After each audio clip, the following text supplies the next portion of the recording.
ব্লাউজৰ কটৰিটো আৰু হাতখন একেবাৰে সহজ পদ্ধতিত কাটিবলৈ শিকক, কাৰণ কটৰিটো আৰু হাতখন বহুতৰে ভুল হয়। আহকচোন দেখুৱাই দিওঁ কেনেকৈ কটৰিটো আৰু হাতখন শুদ্ধকৈ কাটিব পাৰি। যিহেতু কটৰিটো বঢ়াব লাগিব, আমাৰ সৰু কটৰিটোৰে নহয়, গতিকে মই ভালদৰে আপোনালোকক বুজাই দি আছোঁ কটৰিটো কেনেকৈ বঢ়াব লাগে। চাব, কটৰিটোৱে মেইন, এইটো ভুল হ'লে সকলো ভুল। এইখিনি যেনেকৈ আছে এনেকৈ ল'ব, এইখিনিও যেনেকৈ আছে তেনেকৈ ল'ব। চাই যাওক, কিবা নুবুজিলে সুধিব। আৰু তাৰপিছত আপোনালোকে ফিটাৰ সহায়ত একদম মূৰৰ পৰা ওপৰৰ পৰা 3 ইঞ্চিত চিন এটা দিব।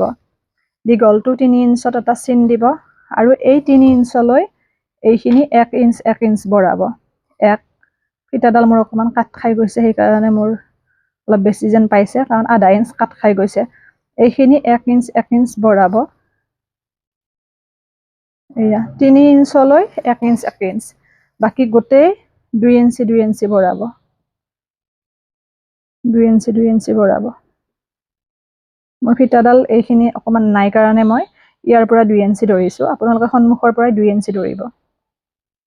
2 ইঞ্চি 2 ইঞ্চি বঢ়াব গোটেই। এই পদ্ধতিৰে কটৰিটো কাটিব, আৰু এইখিনি এনেকৈ সমানকৈ আঁচডাল দি ল'ব। ইয়াৰ পিছতো যদি কোনোবাই বুজা নাই সুধিব।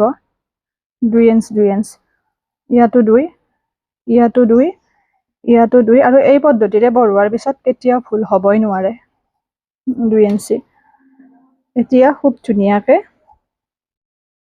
কটৰিটো এনেকৈ আনি এইখিনি এনেকৈ লগাই দিব ইয়াতে, আৰু এইটো 1 ইঞ্চৰ পৰা এনেকৈ বহল কৰি খুব ধুনীয়াকৈ আনিব। এইটো হৈছে কটৰি কটা নিয়ম। দেখিছেনে কিমান ধুনীয়া হৈছে? এনেকৈ আপোনালোকে কটৰিটো বঢ়াব।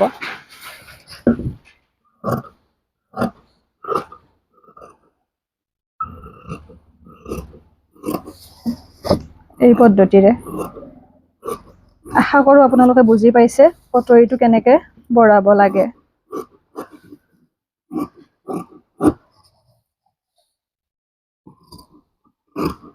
মই চিলাওতে বুজাই দিম চিলোৱা পদ্ধতিটো। এয়া হৈছে কটৰিটো, এইটো হৈছে সৰু কটৰিটো, দেখিছে? এয়া এতিয়া ইয়াতে আমি 3 ইঞ্চ ল'ম। এইখিনি আমি 3 ইঞ্চ ল'ম। এইখিনি 3 ইঞ্চ লৈ চিন এটা দিব, চিনটো দি খুব ধুনীয়াকৈ ভাঁজ কৰি দিব। 3 ইঞ্চ হ'বই লাগিব। আকৌ এবাৰ জুখি চাব প্ৰয়োজন হ'লে। 3 ইঞ্চ, এইখিনি হৈছে 3 ইঞ্চ। এতিয়া এইখিনি আধা ইঞ্চ ল'ব, ইফালে আধা ইফালে আধা, আধা আধা লৈ এনেকৈ চিলাইটো আমাৰ এনেকুৱা বেকা হ'ব লাগিব, তেতিয়াহে আমাৰ কটৰিটো ফুলিব।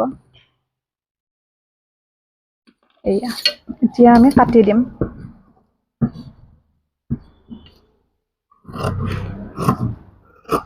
এইদৰে কটৰিটো কৰিব, খুব ধুনীয়া হ'ব। এয়া আশা কৰোঁ বুজি পাইছে। এতিয়া আমি হাতখন কাটিম। মই শুদ্ধকৈ হাতখন কাটি দেখুৱাম, চাব। এইখন হৈছে হাতৰ কাৰণে, এনেকৈ হ'লে 1 জাপ, আৰু এনেকৈ দিয়াৰ লগে লগে আমাৰ 2 জাপ।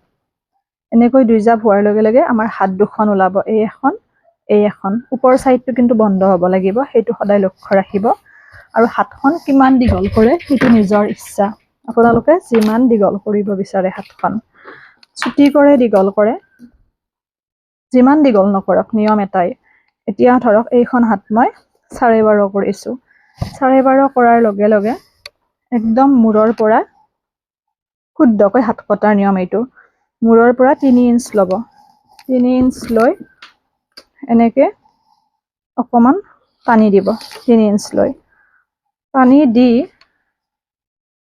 আপোনালোকে এতিয়া যিখন কাণ আছে আমাৰ, এইখন কাণ, এইটো হৈছে সহজ পদ্ধতি হাতখন পাৰফেক্টকৈ কটাৰ।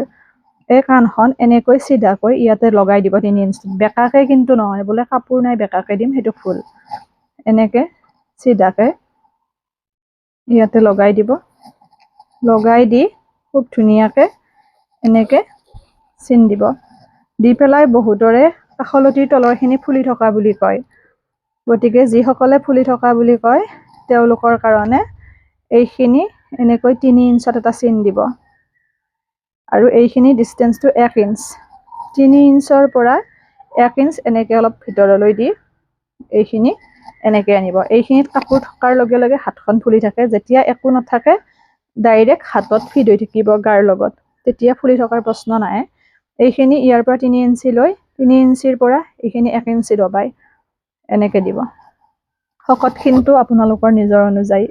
ইয়াতে 5 আৰু 2 ইঞ্চি এক্সট্ৰাকৈ ৰখাৰ লগে লগে 7 হ'ল। এইটো হৈছে শকতখিন। এনেকৈ এতিয়া কাটি দিম।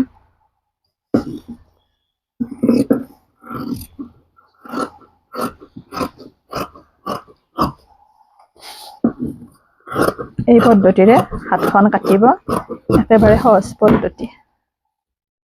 আশা কৰোঁ বুজি পাইছে। হাতখন কটাৰ একেবাৰে সহজ পদ্ধতি এইটো। কিবা নুবুজিলে সুধিব।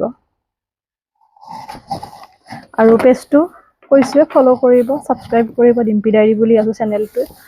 এইয়া পুনৰ আপোনালোকক নতুন ভিডিঅ' এটিৰে লগ পাম। কেনেকৈ ইনাৰখন পাৰি মেইন পিচটোত কাপোৰ বচাই পেলাই কাটিব পাৰি।